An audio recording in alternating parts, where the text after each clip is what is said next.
All right, good afternoon, ladies and gentlemen, and welcome to Global Hotspots. The Global Hotspots series is co-sponsored by the Wisconsin Alumni Association, Plato, and the UW-Madison International Division. On behalf of all of the sponsors, thank you for joining us today. My name is Terry Rayome, and I am a current UW-Madison student, as well as an alumni and donor engagement intern at the Wisconsin Alumni Association. Thank you all for coming to our first Global Hotspots of the semester. Our next Global Hotspots is on Friday, March 18th, where Jonathan Patz will be giving us a speech and an update from Paris on the road to a clean energy society. We hope that you'll be able to join us again then. I will now pass the mic over to Cynthia to introduce today's speaker.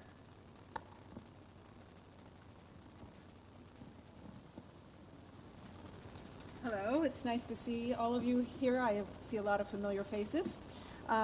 I think this is over a decade that we've been collaborating, the International Division and the Alumni Association and later Plato, on this series called Global Hotspots.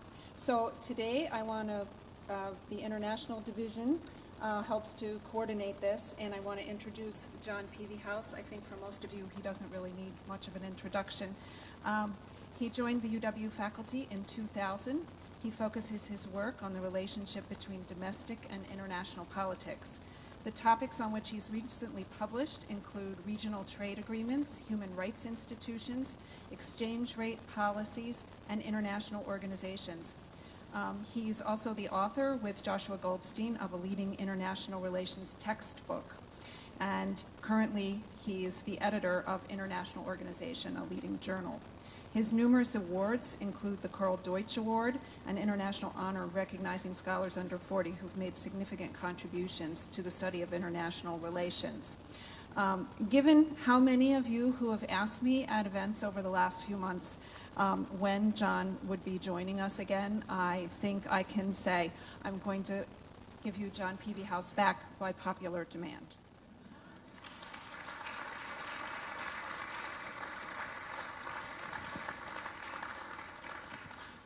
Thank you very much. Thank you for having me back.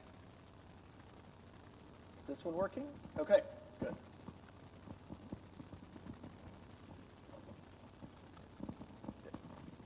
All right.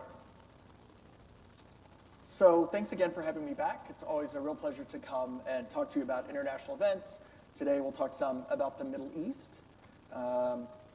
Talk mostly in terms of the Middle East about the Syrian conflict that's going on and kind of some recent events there, thoughts I have about those. I want to segue then from Syria into an issue that frankly has come out of the Syrian civil war, which are refugees, which are becoming a problem for Europe very quickly, and have been a problem for Europe now for a couple of years. And then I want to talk briefly about a topic that I find fascinating and kind of funny, because I'm an American, which is what the media is calling Brexit, which is the potential British exit from the European Union. The short answer is the British knocked on the door for 10 years and begged to get in, and they got in, and now they want out. So, but I think this could have some real implications, and it's tied to these refugee issues very closely, in fact. And I'm going to leave lots of time for question and answer. Looking for a clock. So there. I'll leave lots of time for Q&A, because I'm just going to cover a few topics, but if you have others that you want to discuss, I hope you will ask. So let's begin talking about Syria. It seems like the last 2 or 3 times I've spoken to you, we've talked about Syria. If you're kind enough to have me back next year, we'll probably be talking about Syria, which is unfortunate because this has been one of the deadliest conflicts in the last 50 years. And in fact, in the fall semester, I taught my freshman kind of world politics lecture, and I implored all of them. I kind of scolded them, and I said, you all should be doing a lot more about Syria. I think your generation, I think the current young generation will look back at this conflict and sort of wonder how it happened, why it didn't get more attention, and why this grave humanitarian crisis that's going to be with us for 50 years was not kind of dealt with in a more serious manner very early on. So the bottom line, if you look at pure numbers, it's fairly staggering. Since the outbreak of the rebellion, what I'll call the rebellion in Syria against the Assad regime, probably the modal guess, the best guess, is that there are about 250,000 dead, and that there are 11 million people displaced. 11 million people have lost their homes or are out of their homes. That is half of the population of the country. Many of those are in Europe. Germany alone hosts 800,000 Syrian refugees right now. Many of these are in Greece, a place that frankly cannot afford to have a large refugee population given its economic uncertainty. Some of them have fled to other countries in the Middle East. Many hundreds of thousands are in Jordan, in neighboring Jordan. Those that did not have the means or the ability to try to get to Europe have ended up in Jordan. Many millions of others, a couple million others easily, are internally displaced. They are hundreds of miles from their home, but still within the Syrian borders. So I won't play back, the history tape about the Syrian War, how it broke out, and all of the different sides. And in fact, frankly, it depends on the day that you look at to see who is fighting in the war, who are considered a unique actor in the who is considered a unique actor in the war.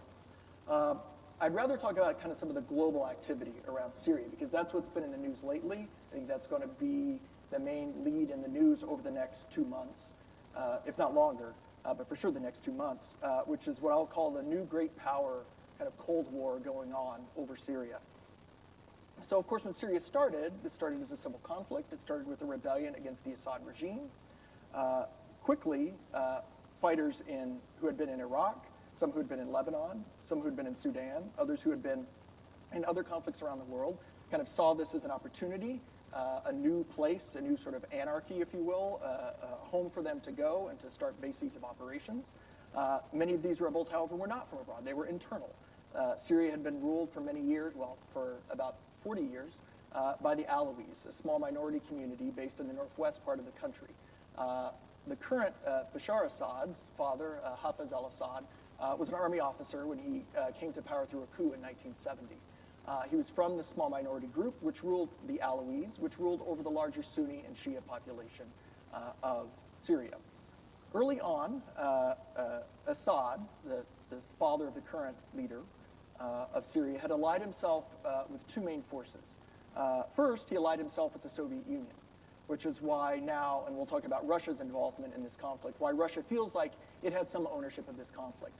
Because for 40 years, Syria was seen as a key ally in the region. In fact, Russia's only major ally in the region during the Cold War. So there are some deep historical roots between Syria and Russia. Russia does not want to give those up.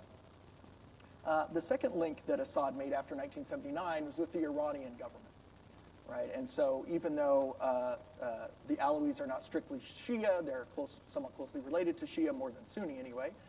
And so there began to be sort of an alliance of convenience between the Ayatollahs in Iran and the Syrians and the Syrian regime. And in fact, Syria served as a conduit for money, for weapons, and for soldiers that were going into Lebanon to fight for Hezbollah, which is supported by Iran, and to some extent the Hezbollah forces and Hamas forces that are in the West Bank and that are in Gaza around Israel.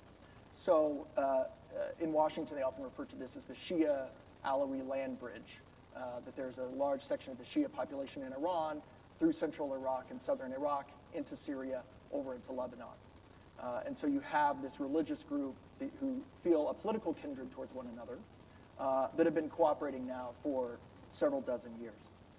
So put together these forces, right? In Iran, who has been mostly international pariah since 1979, a Russian alliance with Syria, and a civil war within Syria, a United States which felt like it was burned after getting involved in the Libyan conflict, which wanted to basically kind of keep hands off after withdrawing out of a dozen years in Iraq and more in Afghanistan.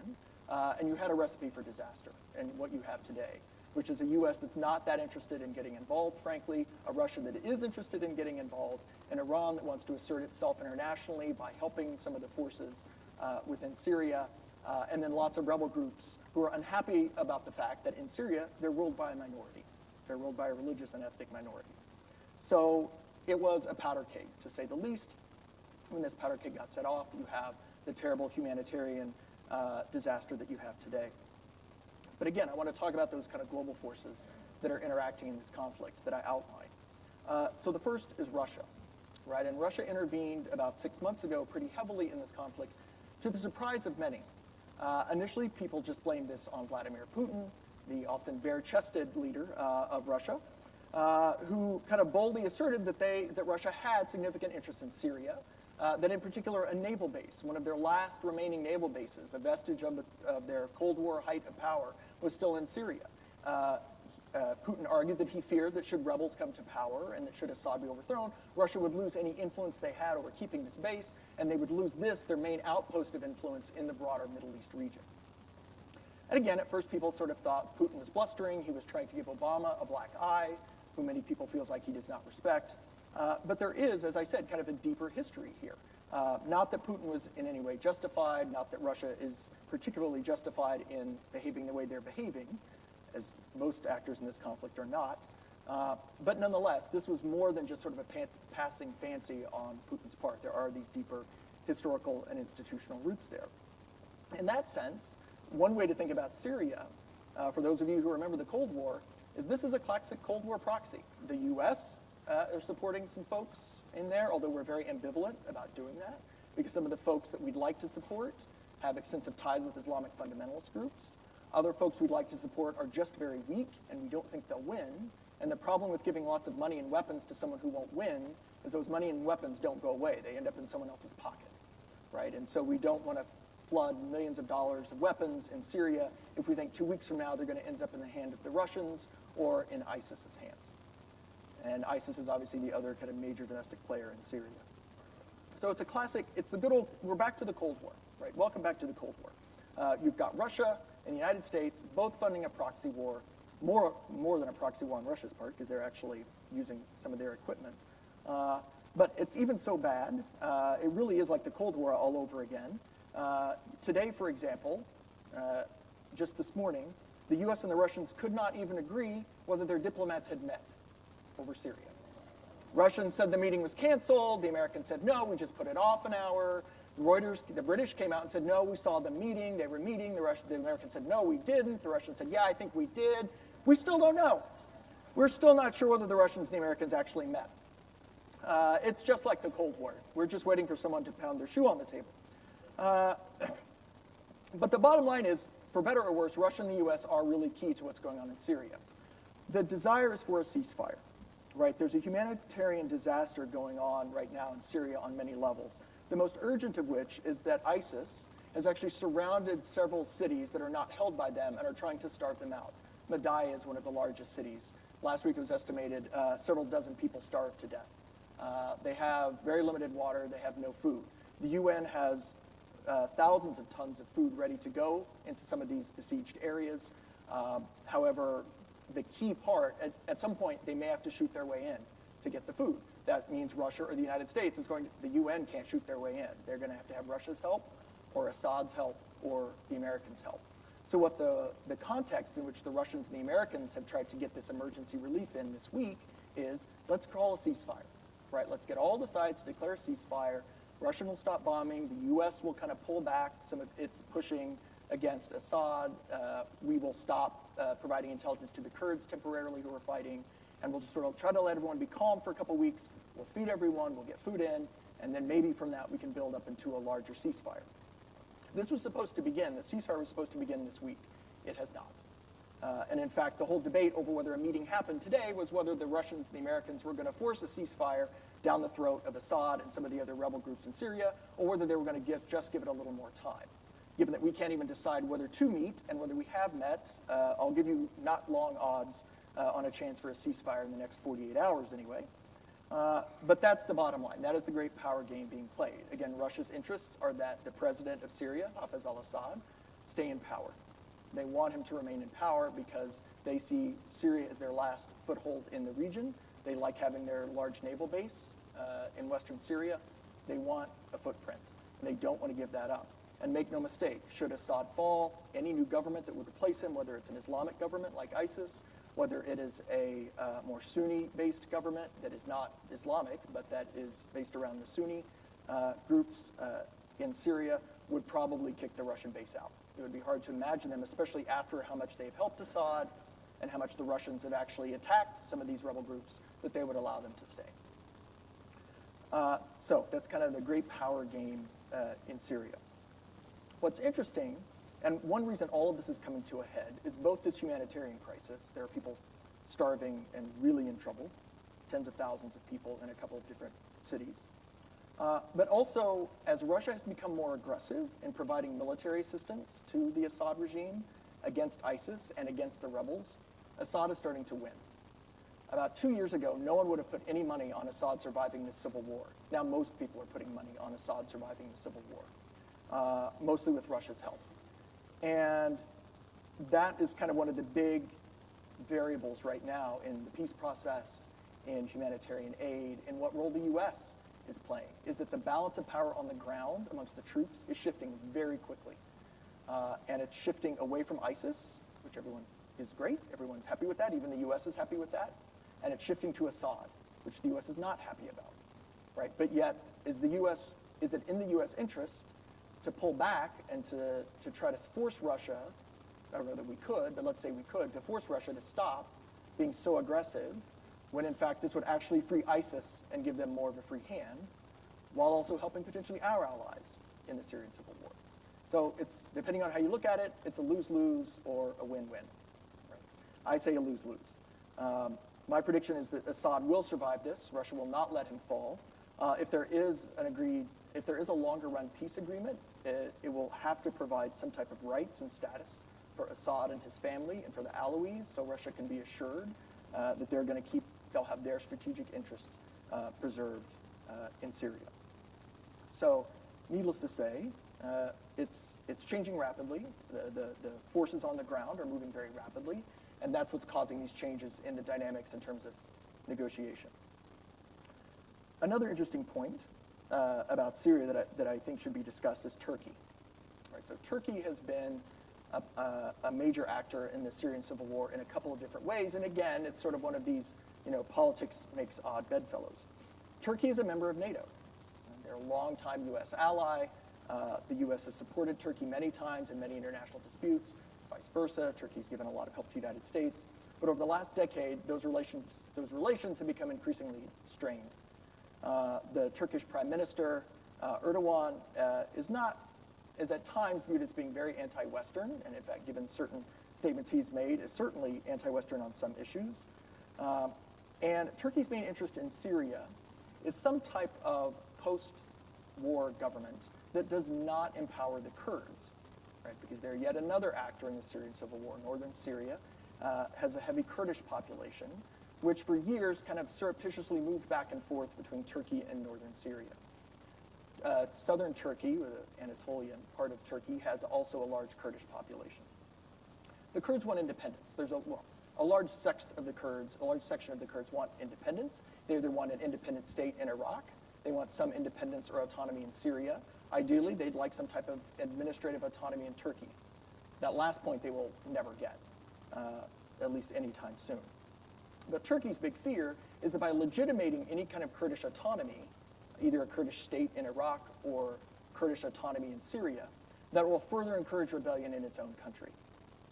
Now, Turkey has both been upset at Russia for intervening in the Syrian civil war because Russia's fighting ISIS, and ISIS were the main thing keeping the Kurds at bay in northern Syria and keeping them from running their weapons into Turkey to start a rebellion there, right? So even though Turkey doesn't like ISIS, they didn't mind so much what they were doing, right, which was keeping the Kurds busy and out of their hair.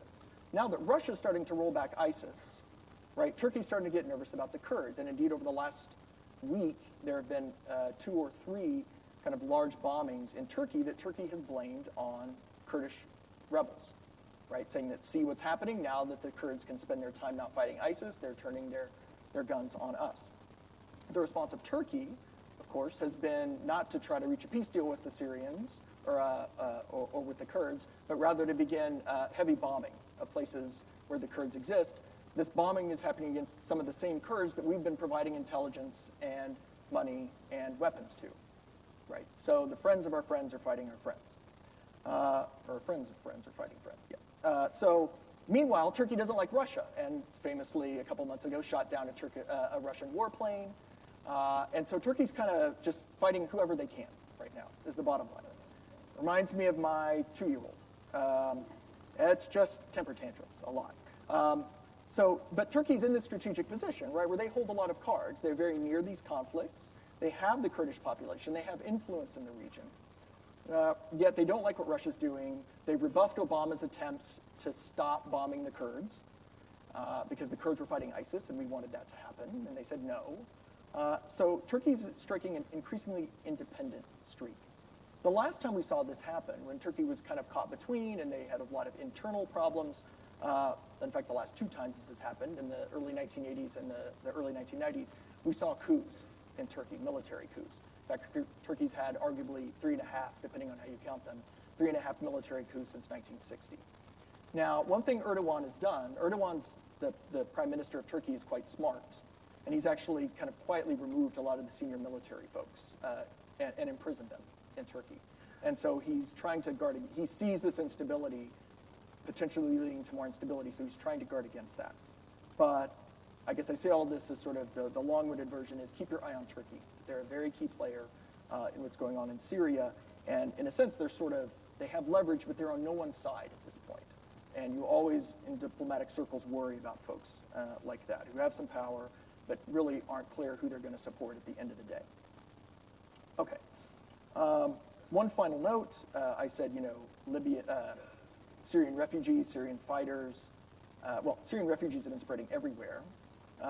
The new intelligence we're getting over the last couple of weeks is that as Russia has made inroads, and as American forces have also been fighting ISIS and helping Iraq fight ISIS in Iraq, ISIS fighters are beginning to spread out, right? They're abandoning ship. And on one hand, that's good. That breaks apart, their infrastructure that they have to fight and control territory in Iraq and Syria. That's also bad, because that means we lose track of them, and they go places where we don't want them to be. One of the main places we think they've gone, and especially in the last 2 weeks, is Libya. And in fact, if you saw the news this morning, you saw that there was a major American military strike this morning in Libya against what was believed to be a major ISIS camp. They believe they killed up to 40 individuals who were going to a religious speech by a very conservative imam. It's believed that the ISIS faction in Libya has been growing because they're coming from Syria and they're coming from Iraq. We also know the ISIS faction in Libya is likely responsible, in fact, certainly responsible for a couple of these mass shootings in Tunisia, which is right across the border. And so that's another thing, again, is kind of a sad and scary seed to plant, which is as ISIS begins to crumble in Syria and Iraq, as we begin to deterritorialize it, right, as it loses territory, these folks are going somewhere. And they're going other places. And some of them may put down their guns and just say they were rebels just for a certain cause and they're going to put it up, but others will not. Others are truly convinced, they're true believers, and they're engaged in a long-run fight against the West, as we've seen in places like Paris and the United States most recently. So that brings back to the topic of refugees. As I mentioned, 800,000 in Germany alone. Obviously, we've seen these tragic pictures of all the people leaving, 800 people at a time getting on small boats, 500 people at a time getting on small ships. They're all going to Europe. They're getting through, they're coming into Greece. They're coming into Italy. Europe's been trying to send a lot of them back. They've been somewhat successful at doing that. They've also taken a lot of them as political refugees. But here's now where the difficult part comes in. International law suggests a policy of non-refoulement. That is, you can't send a refugee back into harm's way. So they have to keep them until the war's over. As we've just discussed, the war isn't going to be over anytime soon, unfortunately. If it is, great. We hope I'm wrong about that. So the EU can't send them back. In the meantime, what they've discovered that more and more of these refugees are doing is that they don't want to stay in camps. They don't want to be treated as political refugees. Rather, what they're doing is they're asking to leave the refugee camps and go out and get jobs in places like Germany, in France, in Belgium. And this is starting to bring a huge debate, and we're starting to see a lot of more anti-immigrant sentiment in Europe, which is people saying, look, we took these people in under the guise that they were political refugees, right? That they were run out of these war zones for their beliefs or for their religion. But in fact, now we think, this is the EU's line, now we think they were actually economic refugees, right? They left because there were no economic opportunities. Now, of course, both of these things can be right? I mean, Syria has no economy to speak of anymore. The schools are shut down. Most businesses are shut down. There's no industry going on anymore. They're pumping some natural resources out of the ground. But Syria's in a massive civil war, has been so for 5+ years. They're going to be for another year or so. There's no economic opportunities there. So my point is, it's hard to distinguish economic versus political refugees. Yet voters in Europe increasingly are, right? They're saying, look, if you came because you thought your family was going to die and you're going to go back when it's over, fine, stay. We'll pay for you to go to school. We'll help feed you, et cetera. But if you're going to come and try to take my job, forget it. You can go home now, right? And this is the debate that's increasingly growing in Europe. It's why anti-EU parties are growing in strength. It's why sort of more right-leaning parties in Europe are starting to get a lot more support. Because as these refugees stay longer and longer, they take more economic resources. They try to get jobs over a longer term. They try to settle there permanently. That, as we know from our own debates we have in our country, leads to political backlash. And I point this out for a couple of reasons. One is I'm going to talk to you about Britain in a moment, because that's one thing Britain is angry about. But two, as the summer comes on, this is going to get worse. Right? Increased temperatures brings increased migration. That's sort of just universally true. As things get warmer, as people are more able to travel, leave communities, as the war dies down, even as the war dies down, and people see that while there's no fighting anymore, there's no economic opportunities, immigration and migration out of Syria will only get worse. And Europe will see yet another wave and another flood. If the violence in Libya continues to get worse, many Libyans will start to try to flee to Italy and get in the EU through Italy. Right? We've not seen the last of this immigration crisis. And it's both difficult politically for these countries, many of which are already struggling a bit economically, to try to have to deal with them. And it's obviously a human crisis as well, to see folks having to leave with their families, leave their lifestyles with no hope of returning back. So that's the refugee issue. Finally brings to the last issue, which is Britain. And it's not gotten a ton of press in the United States, but in Europe, this is all anyone's talking about right now. The British Prime Minister, David Cameron, has essentially said, we need to renegotiate our contract with Europe and how we interact with the EU. If we don't, if you won't meet my demands, we're walking away. And the EU will leave the European Union. The UK will leave the European Union. Again, I sort of snarkily said at the beginning, there's a long history of tension between the British and the EU. The British, for example, don't use the euro. Right? They're not integrated into the currency union. There's other parts of the financial union that they're not integrated in. They've kept some autonomy apart from Europe.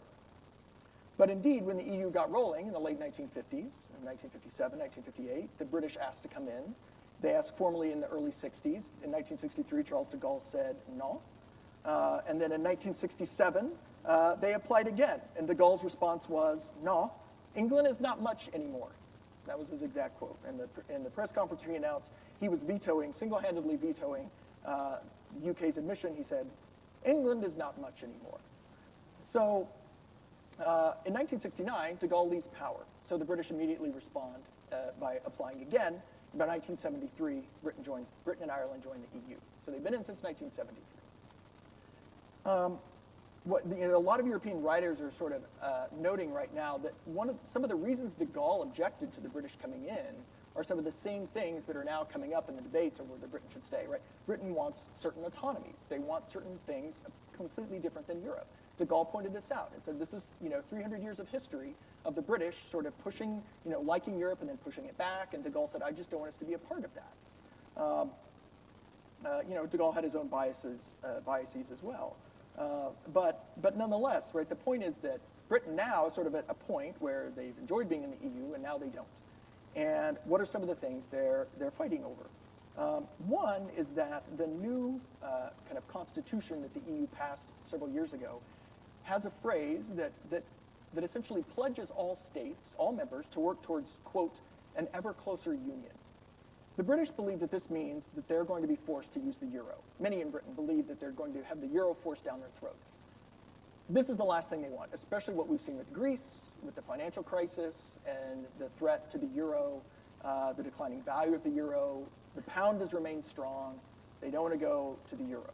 But they believe that they're going to be forced to down the road. Not next year, not 5 years, maybe not even 10 years, but 20 or 30 years from now, Britain they'll say, well, look, ever closer union, you need to start using the euro. They don't want to do that. The more immediate issue, however, deals with things like immigration policy. The Brits do not want to take in any more immigrants. And most importantly, those that they take in, they want to apply what is known in legal parlance as an emergency brake. Right? They want to say, look, we've taken in enough. From this point forward, zero. We can't afford them. We don't want them. Keep them out. That is against EU policy. And the EU can actually fine the British for a hefty, hefty amount for enacting that policy. And so David Cameron has walked into these negotiations, which are literally going on yesterday, today, tomorrow, and saying we want the emergency brake. We want to be able to cut off immigration. They want to be able to cut off payments to migrant children who are not living in the UK, but nonetheless at one point passed through. They want national veto power over some social services legislation. In other words, the welfare state is very distinct in Britain than the welfare state in the rest of Europe. They want to be able to keep that and not be in trouble, say, with the EU court for offering different benefits. They want to be able to cut back benefits because they believe their benefits are what's attracting certain groups of immigrants to come into their country. Now, on one hand, the rest of the EU doesn't want Britain out. They're incredibly powerful economically, and they could set off a chain reaction, right? Because it was the same thing with Greece, right? Why did they want to keep Greece in the Eurozone and in the EU? Because the minute one leaves, investors get sketchy, people say, oh, no one's done it, right? No one's ever left the EU. And once one person does it, the fear is others will want to, or others will get forced out. So in general, they don't want the British to leave. The other hand is, they're not going to sell the farm, right, to keep the British in. Either you want in or you don't. And they're not going to go back on some significant promises that they've made to other states, right, that other states are struggling, right, to pay those benefits. Other states are struggling to keep up with those immigrants, and yet they're doing it. And yet, if Britain has a little trouble, they want out, right? So they don't want to be too giving to Europe on this. Public opinion polls in Britain itself show it literally about 50-50, maybe slight edge to the pro-EU. But you could also imagine it's within the margin of error, right? You could also easily imagine an election going the other way. Odds are that's what's going to happen. No matter what David Cameron brings back from these negotiations, there are already people in Britain saying this is not good enough, we want out, and they will probably force a referendum on the British and the EU. This could lead to a major crisis in the EU, just as the Greek debt case led to a major crisis as well. It's potentially not as economically harmful globally, like to say the US or Canada if the British leave, but it could have some significant political and economic impacts down the road for the US and especially for Europe. So that's where we'll stop. Hopefully, all right, I've left you get 30 minutes to pound me and play Stump the Chump. And so I look forward to your questions. Again, anything's fair game. I don't necessarily have an answer, but I'll at least try. Yeah, microphone.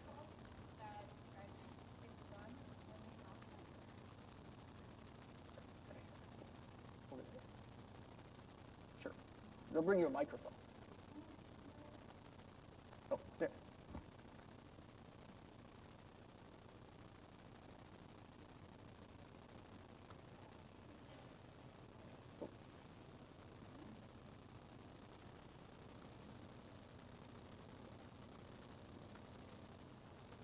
Oh, that's good, I think.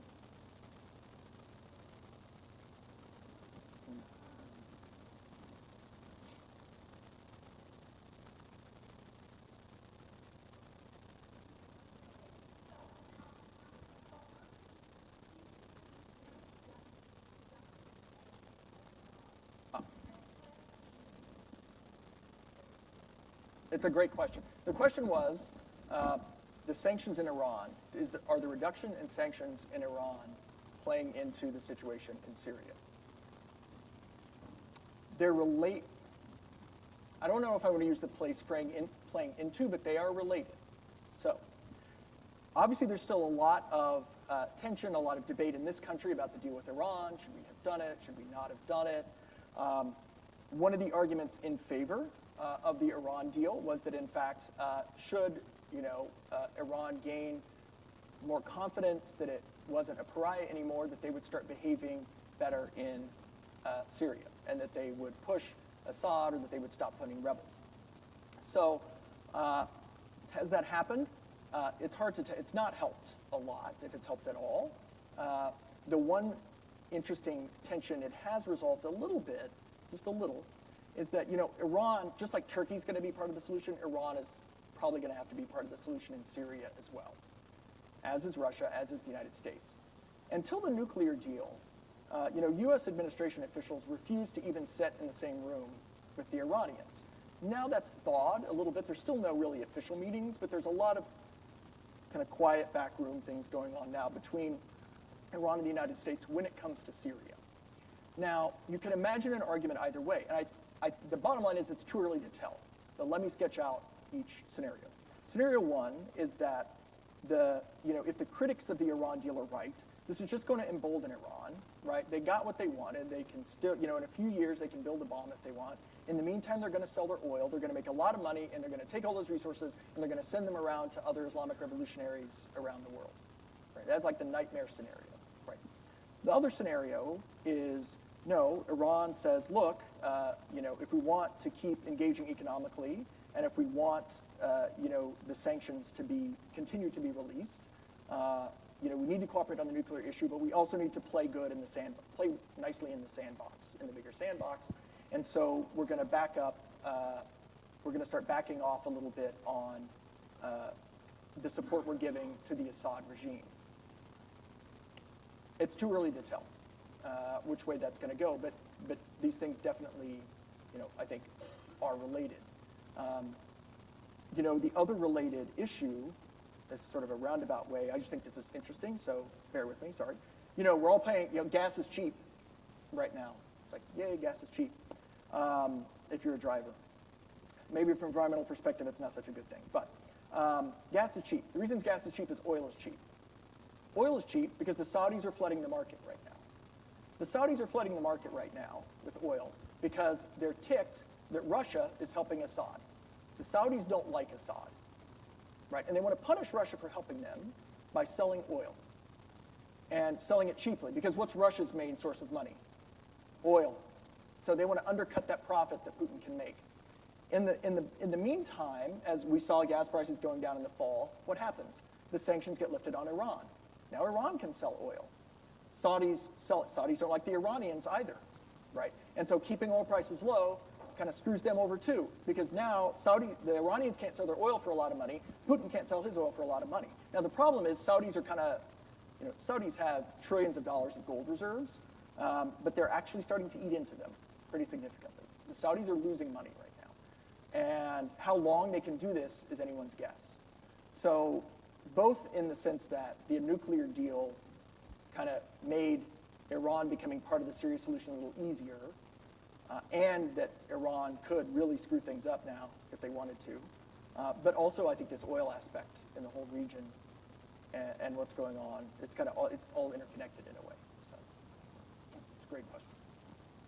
All right, it sounds like the mic is back on, so I'll bring it around again. Hello. Oh, we've got one here. So my question is on the British and the EU. Uh-huh. First Sounds like you might know something about that.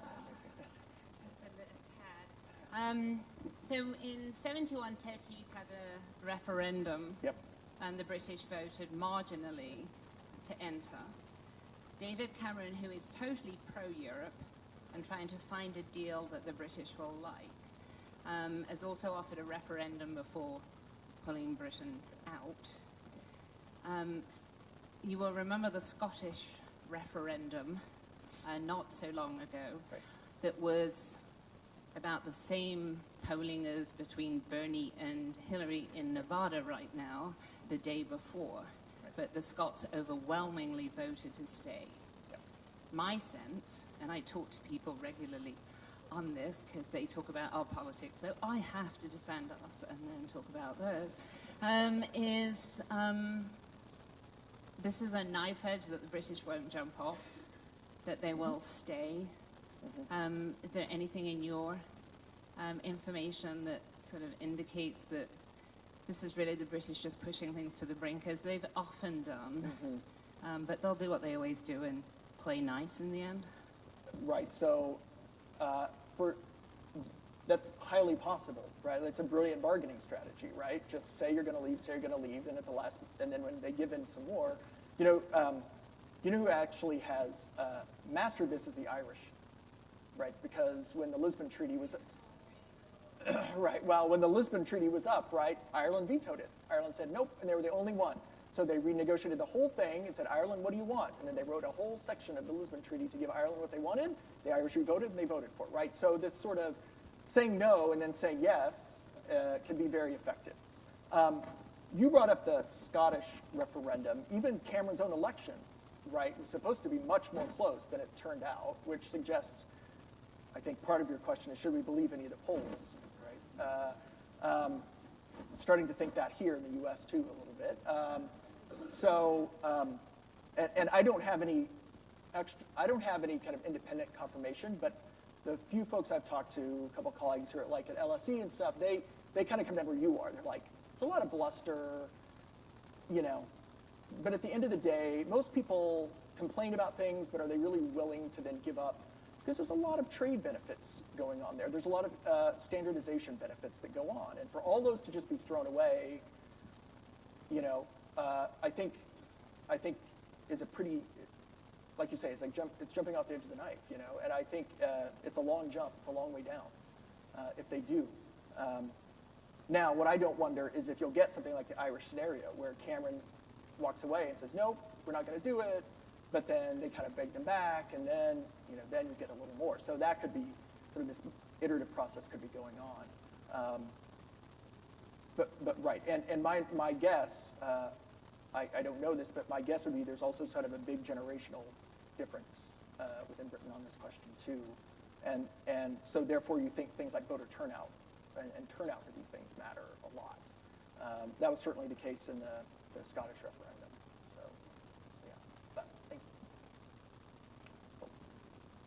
Got a mic?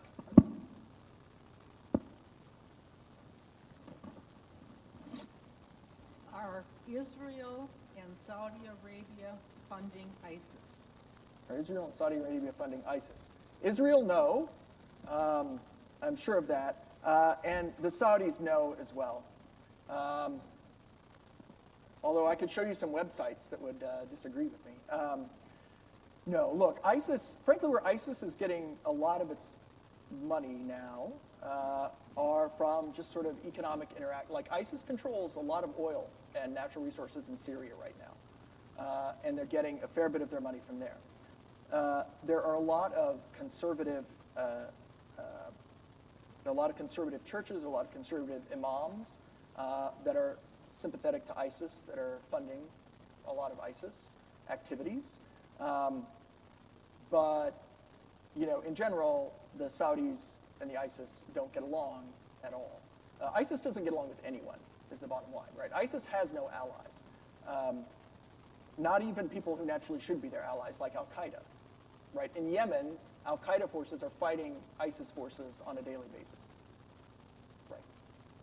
And so, and the Saudis are bombing both, and Iran's telling Saudis not to do that, and Iran's mad about that. Meanwhile, you've got the poor Houthis, who are also fighting people who have also done some not nice things.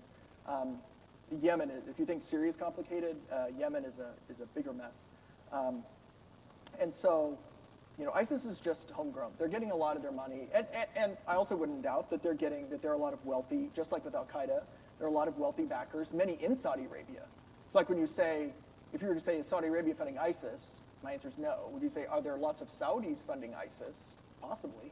In fact, I would guess a non-trivial number of Saudis send some money to ISIS, even though, frankly, it's not in their interest. But they see ISIS as, you know, fighting kind of an anti-Western campaign that they feel sympathetic to. But right now, ISIS has more than enough money that it needs just controlling oil wells in Syria. I mean, they have kind of a functioning semi-state right now in parts of Syria, although again, that's changing on a daily basis. And this is what Russia has been bombing these places.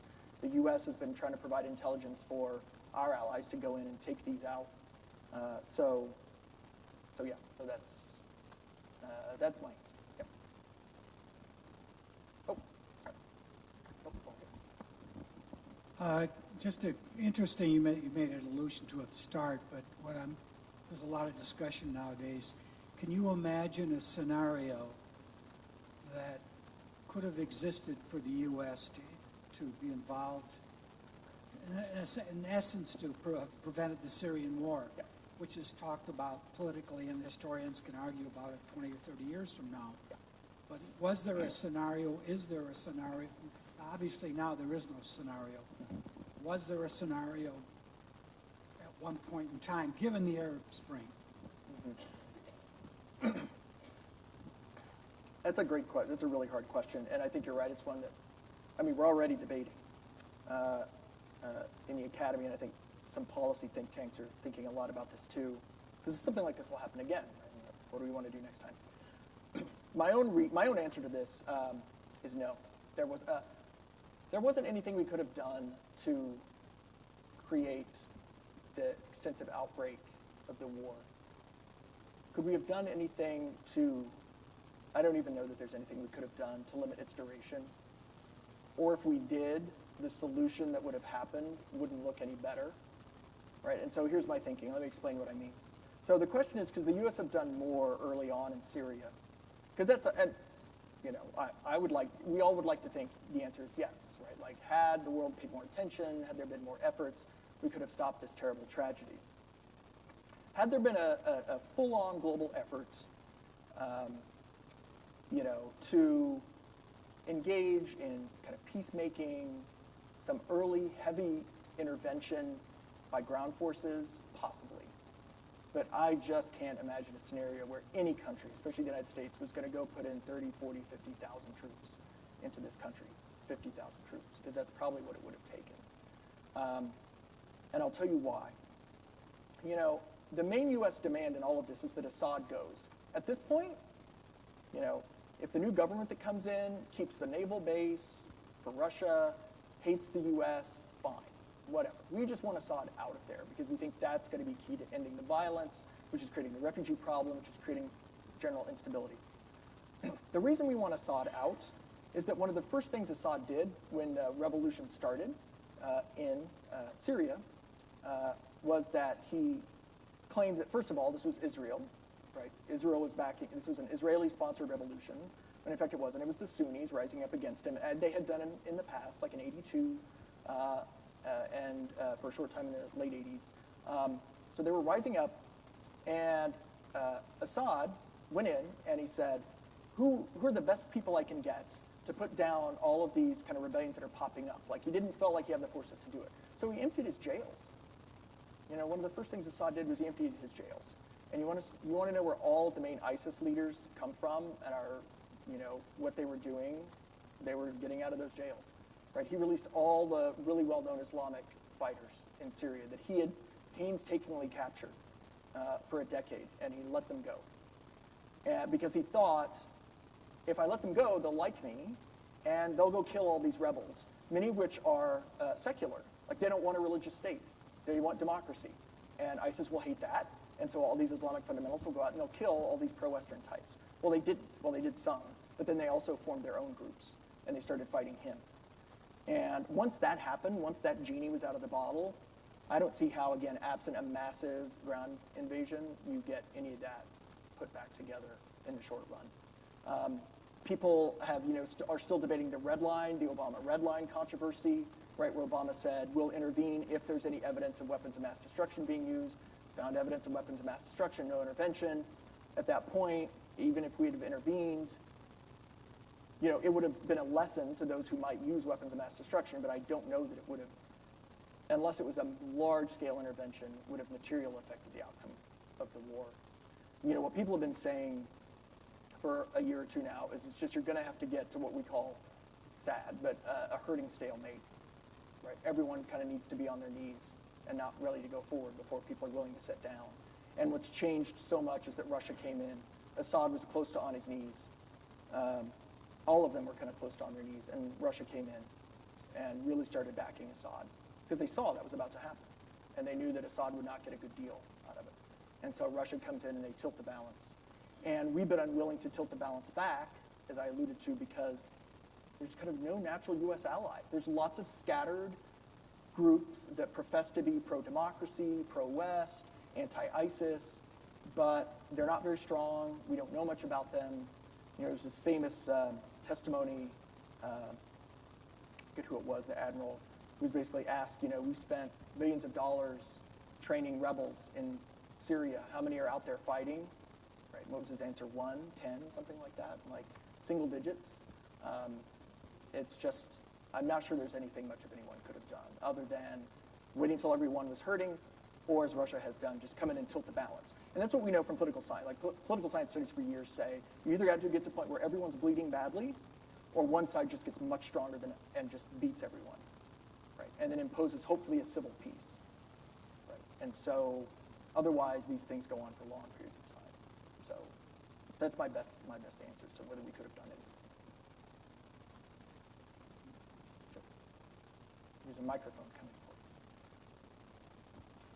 you. You did mention the Kurds, but two things are going on that are going to have potentially a big challenge to Syria. One, the end of the two-state solution in Israel and the anger that we're seeing now among the Palestinians, and perhaps that could boil over.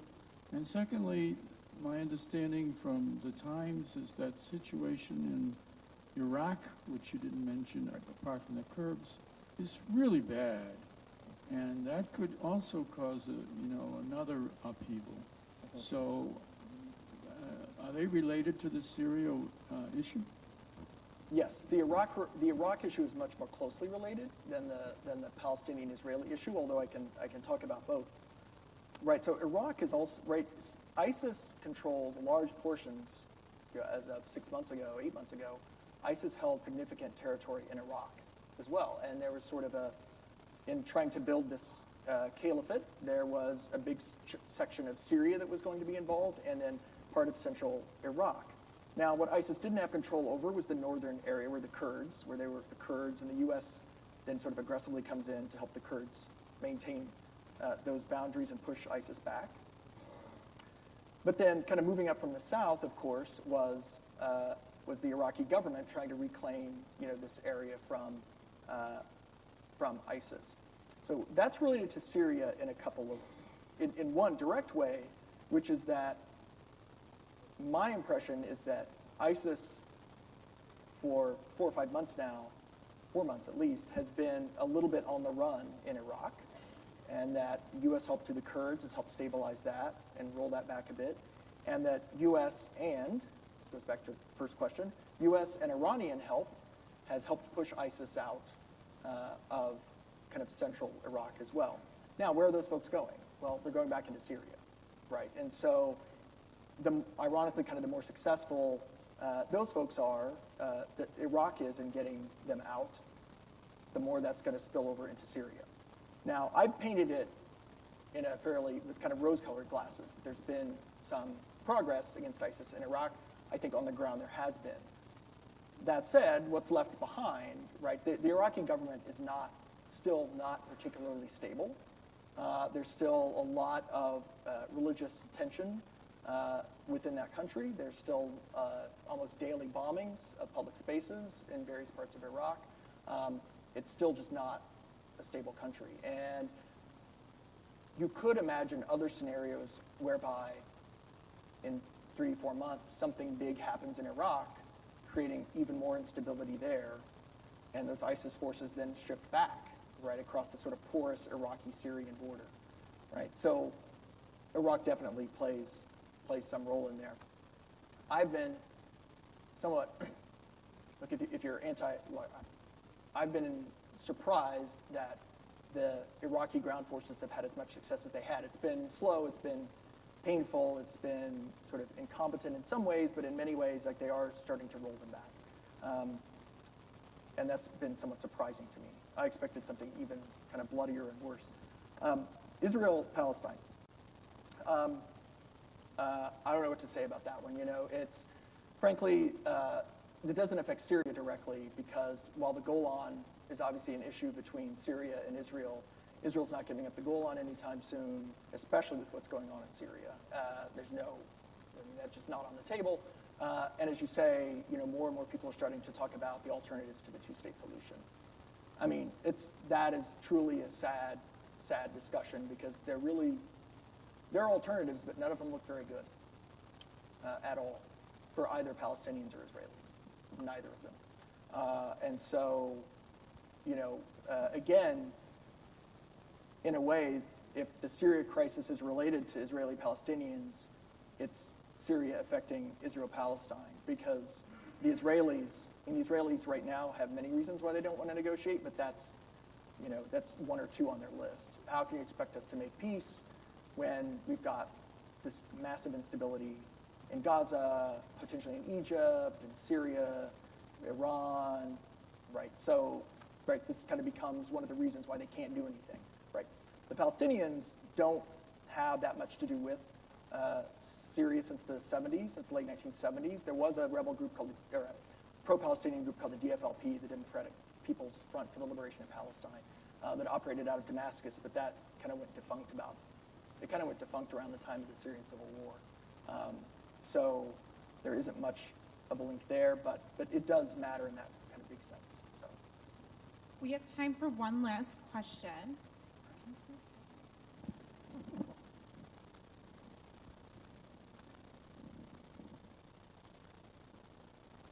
Well, I hope it's not a doozy. Uh-oh. We saved the best to last.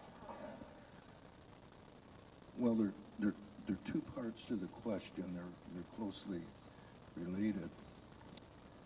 So, would you have any comments about our policy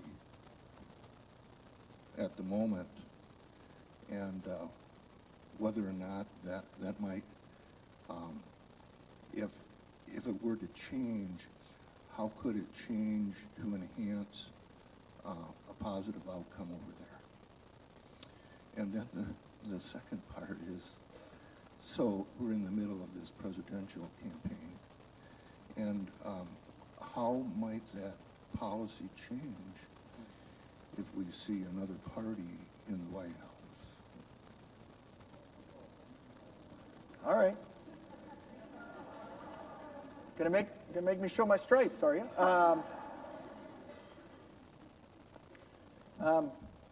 I really thought I was gonna get out of here without saying Donald Trump, but I don't know if that's gonna happen.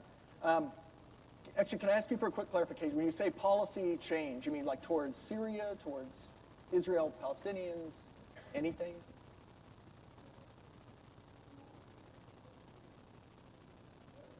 Mm-hmm. Mm-hmm. Right.